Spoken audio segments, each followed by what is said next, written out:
Why, hello. Welcome back to another video diary. Come here. Come here. This is my doggy, Lexa. She's a very good girl, aren't you? Just sit here. Okay. I have my Dr. Pepper with lime.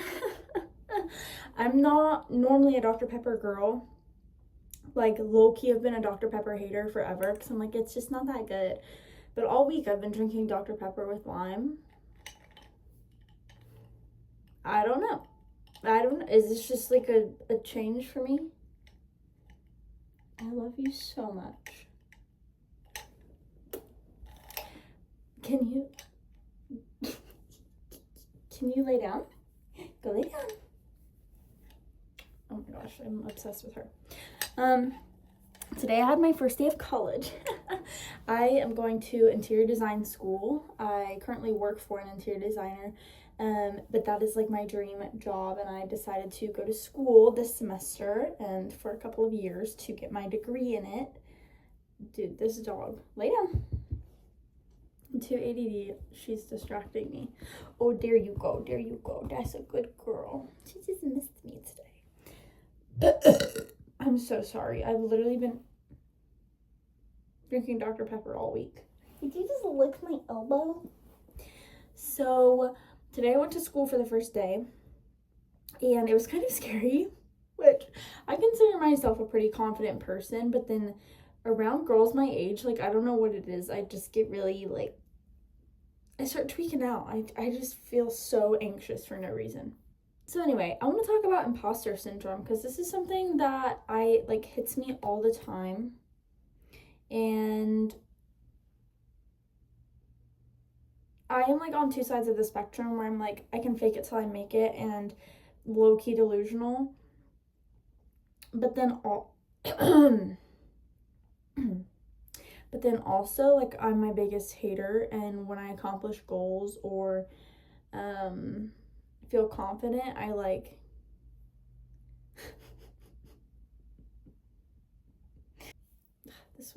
this video diary is a little bit all over the place. So I kind of have been feeling like I either like fake it till I make it and I have this confidence and I just like don't care what anyone in the room thinks, and this is something I kind of have to tell myself to make it happen. So it's not just like an inherent thing. Sometimes I'm just delulu and I literally don't care. Like, I just don't care even when I should. Sometimes it's like I should care and I'm not caring. So anyways, that can be an issue. But then I'm also feeling like I walk into rooms and like accomplish goals, and then I don't actually like claim it, I guess. Like, I literally am working for an impressive interior designer right now, which is a role that I worked for and I put myself out there and got. And now I like feel weird for saying like I'm a junior interior designer. Like, I work for a designer. I feel like I have all these big goals and I'm like, I know I can reach it. And then once I get there, I'm like, is this it? Like, not is this it? But I feel like I think I'm gonna feel differently when I'm in it. Like, my goal this year was to work for a designer, and literally start of January, here I am working for a designer. And now it's like, I'm in it. And it doesn't feel real. It's like, no matter what I do, I still feel like it's not real. And I also feel like I separate myself from everyone else. And I don't know if this is like a normal thing. And I think this is what imposter syndrome is. But it's like everyone has it together but me. Everyone is really good at this thing but me. Like, today in class, we were literally drawing. Like, it's in rendering. So we're learning how to like do drawings for design, interior design. And we're literally like learning how to use our colored pencils and markers. And I'm like hating on myself so hard. I'm like, I bet mine is the worst in the class. Dude, like, I don't know if that's necessarily imposter syndrome, but just like walking into a room and thinking that everyone is somehow making fun of you. And I think this is something that comes with like putting yourself out there, because hear me out, this is going to sound so silly, but today I wore a leopard print fur coat to my first day of school. I knew that would be standing out, and I said, I want to wear it because guess what? It's my first day of design school, and I want to dress the part, and I want to feel good, and I did. And then I felt like everyone was looking at me, and they probably were because I wore a fur coat to class. But like I knew they would. But then I hate so hard on myself, and I'm like, why'd you do that? You're the worst in here. Everyone's looking at you. I just like hate so hard on myself, you know? And I feel like imposter syndrome takes the goals that you've met and makes them seem not good enough. It's like, this is actually a really impressive thing. Do you hear the gooses? That was so weird. It takes this thing, it's like a really impressive thing. And then it's like when you're in it, it's not impressive anymore. You stop giving yourself credit. And you think, oh, well, there's still people like better than me. It's just like a comparison game. And then you I low-key start disassociating and like forgetting it's real. Like I literally go through my everyday, like I have this really cool job. I'm in design school. I work for a designer. I got into design school, which was really hard for me. Story for another time. Because I suck at math. Anyway, I forgot where I was going with that. Then you don't give yourself credit. It's like if this was someone else, you'd be like, oh my gosh, that's so cool. Literally, you're so awesome, blah, blah, blah. But then when you're in it, you're like, I did that. Cool. Everyone else is still better than me. And like, I wonder if people, like my dream role right now is to design boutique hotels and restaurants. So if you look up Kelly Wursler, she's a very amazing interior designer. Literally what she does is what I want to do. She designs these very cool, artistic, contemporary boutique spaces, and they're just so, so good. I wonder if I literally had that role next year. This role that I like don't expect to have for a very long time because it's hard to get to. Would I even accept it, you know? Or would I feel like it's not good enough because I'm the one doing it? And I think what it boils down to is learning to have gratitude. Because I feel like imposter syndrome truly comes from comparison, which is obvious. Comparison is the thief of all joy. And it also comes from lack of appreciation for where God has placed you, where you've gotten yourself, the work you've put in.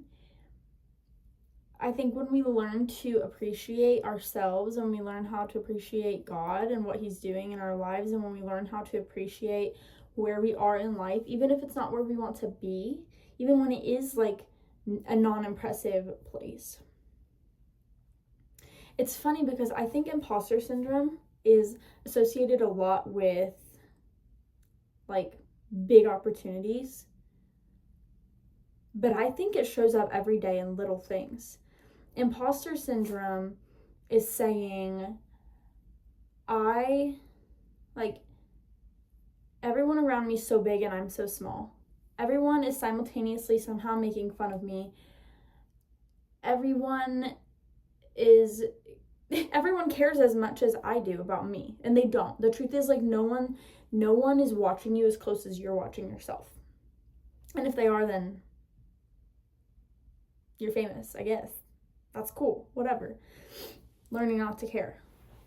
But I think imposter syndrome shows up in so many areas of our lives. Like, it's just the it's the reoccurring feeling of just not feeling good enough. Feeling like you walk into a room and you're the only one that doesn't belong there. And when people talked about imposter syndrome, it never clicked like that for me, because I always assumed it was like, oh, when reaching goals. But like, imposter syndrome has followed me every day of my life. And I think it can also be used as a tool Because in my head, I'm like, what if it is true? What if everyone is making fun of me or staring at me because I wore a fur coat when everyone else is wearing like jeans and a sweatshirt, you know? And here's the thing is like, if you feel that way, that's okay. Not to the point where you're hating on yourself, but if you do feel like all eyes are on you, embrace that. You know what? Okay. Because I think if we just accept, like, not accept the insecurity of it, but if we really ground ourselves in the moment, you know what? I like this jacket, so who cares? Or, you know what? I actually really appreciate where I'm at in my life. I really enjoy my life. And I think it also comes down to gratitude and recognizing the small things. This is where social media comes in, okay? Social media plays such a big part in imposter syndrome because we literally care so much about what's going on all the time. How people see us. We see everyone's lives at the same time, and it's so not what we're made for. Nobody is meant to know what's going on in the world everywhere at all times. And then on top of that, hear every single opinion from every single person that you know, people you don't know, constantly like talking to you, okay? It's really hard to appreciate the life in front of you when most of our lives are on a little phone, you know? And I was listening to Emma Chamberlain's podcast because, duh, love her. And she was talking about she's talking about bad habits, and she was talking about how a lot of the time when time is going by so fast, it's because you're on social media. And it's so true. Like the time that we spend on social media, or even just like watching shows and movies, it makes our life like breeze by. And it's so hard to recognize little moments because we're like this. Like, how are you going to see the pretty sunset if you're like this? How are you going to see the little things in your life that make life so sweet? Because genuinely, that's where you have appreciation for your life. I have been on my deathbed sick and in like literally the worst place in my life, but because I was able to say like I have gratitude in this moment, I was able to appreciate that time in my life. Was it easy? No, but it made that time sweeter than it was. And I think when we start appreciating where we are in life and also appreciating the fact that we can change it, especially if you live in a free country, which a lot of them are, a lot of them aren't. But I live in America where I can literally do, you know, pretty much whatever I want. And I have the ability to change it. Like, if you hate your life that much, what are you going to do about it? Do you need to take a break? Do you need to take a nap? Do you need to fix your sleep schedule? Do you need to delete social media? Make one small change. Literally make one small change. Like, okay, I'm not going to get on my phone when I first wake up in the morning. And all of a sudden you're going to love mornings because you're going to realize they're really peaceful and you like the routine of making your coffee and breakfast and reading in the morning. There's a lot more in our control than it seems like. And I know that, like, if you're hating your life, that's not what you want to hear, because same, like, I don't want to hear that. But just implement like one small thing. Because I found that when we appreciate where we are, we learn to appreciate ourselves and the work we've put in, and we feel more grounded in where we are in life. So when those big opportunities come, instead of just feeling like that outside person, we are really experiencing it and having that appreciation for it. Now, there's still the side of it that's like,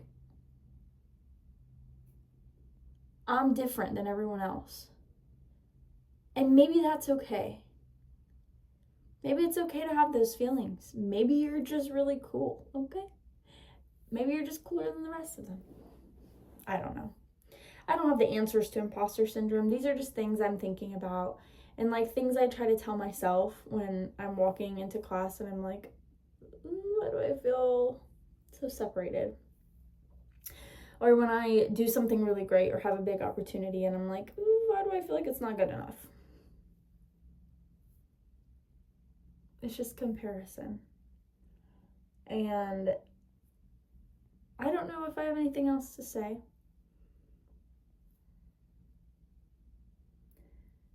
Implement one small habit. I never read Atomic Habits, but my husband does have a book, and I feel like that's what he talks about from what I've heard, because I had a lot of people quote it. Implement one small thing, because changing your life is not like doing everything in a day. You know, it's like a small thing here and a small thing there. And I think when you can implement those things,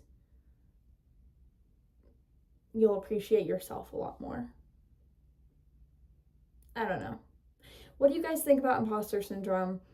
Do you think what I was just talking about even is imposter syndrome? I don't know. Imposter syndrome has always been kind of hard for me to understand in certain aspects, because I feel like everyone talks about imposter syndrome a little bit differently. So let me know what you think. Have you ever experienced imposter syndrome? And what's a small habit that you want to start? Let me know. My small habit is going to bed early and not making myself stay up. I've done pretty good. Kinda. Okay. Today is January 27th, 2025, and it is like probably like 7 p.m. And I'll see y'all next time.